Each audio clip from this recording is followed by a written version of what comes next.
Next हमारा 38 से चलना था कि बादी बगैर कोई स्वीकृति रख। इसके पहले जो हमने देखा था कि विनिर्दिष्ट अनुतोष अधिनियम धारा 1963 की धारा 8 के अंतर्गत एक अचल संपत्ति के अधिपत्य के लिए वाद फाइल किया जा सकता है तो 6 माह के भीतर। तो ये बात धारा 6 में कही गई है, ना कि 8 में। बादी बगैर कोई स्वत्व रखे हुए लंबे आधिपत्य के आधार पर स्वयं को आधिपत्य विहीन करने के विरुद्ध स्थायी निषेधाज्ञा का वाद प्रस्तुत कर सकता है। इसमें क्या बताया कि बादी बगैर कोई स्वत्व रखते हुए, मतलब जो बादी है उसका उस संपत्ति पर अधिकार नहीं था, लंबे आधिपत्य के आधार पर उसने काफ़ी टाइम से उस पर अधिकार रखा था, स्वयं को आधिपत्य विहीन करने के विरुद्ध स्थायी निषेधाज्ञा का वाद प्रस्तुत कर सकता है। तो विधि आधिपत्य का सम्मान करती है। वादी बगैर विधिक प्रक्रिया का अनुसरण किए बिना आधिपत्य विहीन नहीं किया जा सकता। इनने ये कहा है कि विधि जो है आधिपत्य को, मतलब यदि किसी का उसमें आधिपत्य है तो उसका सम्मान करती है, पर विधि को वो सर्वोच्च रखती है। तो वादी बगैर विधिक प्रक्रिया का अनुसरण किए बिना आधिपत्य विहीन नहीं किया जा सकता, उसे उससे नहीं हटाया जा सकता।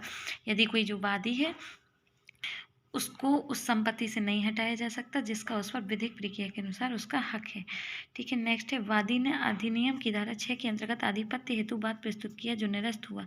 वादी इस आदेश को चुनौती देने हेतु प्रस्तुत कर सकता है। तो क्या कर सकता है धारा 6 में तो पुनर्विलोकन, रिट याचिका या अपील नहीं हो सकती, इसमें सिर्फ पुनरीक्षण हो सकता है, ये याद रखना है। स्थावर संपत्ति से बेकब्जा किए गए व्यक्ति द्वारा संस्थित किसी भी वाद में पारित किसी भी आदेश या डिक्री से अनुज्ञात होगा। तो किसी भी डिक्री या आदेश से अनुज्ञात क्या होगा, तो देखिए जो अपन का फुट, ना तो अपील होगी और ना ही इसमें पुनर्विलोकन होगा। क्या होगा, केवल पुनरीक्षण होगा।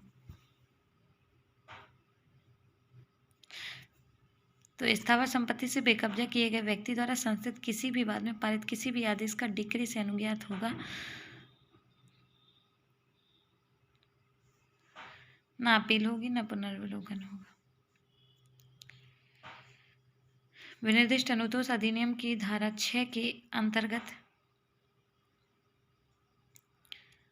पारित आदेश अथवा आज्ञप्ति ना तो अपील योग्य है ना ही पुनर्विलोकन योग्य है।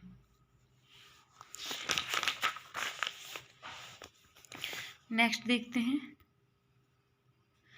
काका किसी मकान अथवा भूखंड पर कब्जा है, खा जो संपत्ति का मालिक है उसे संपत्ति से बेकब्जा कर देता है तो का को उपचार प्राप्त होगा। तो कौन सा उपचार प्राप्त होगा, खा के प्रति वाद लाने व संपत्ति पर कब्जा प्राप्त करने का अधिकार भले ही खा संपत्ति का स्वामी है।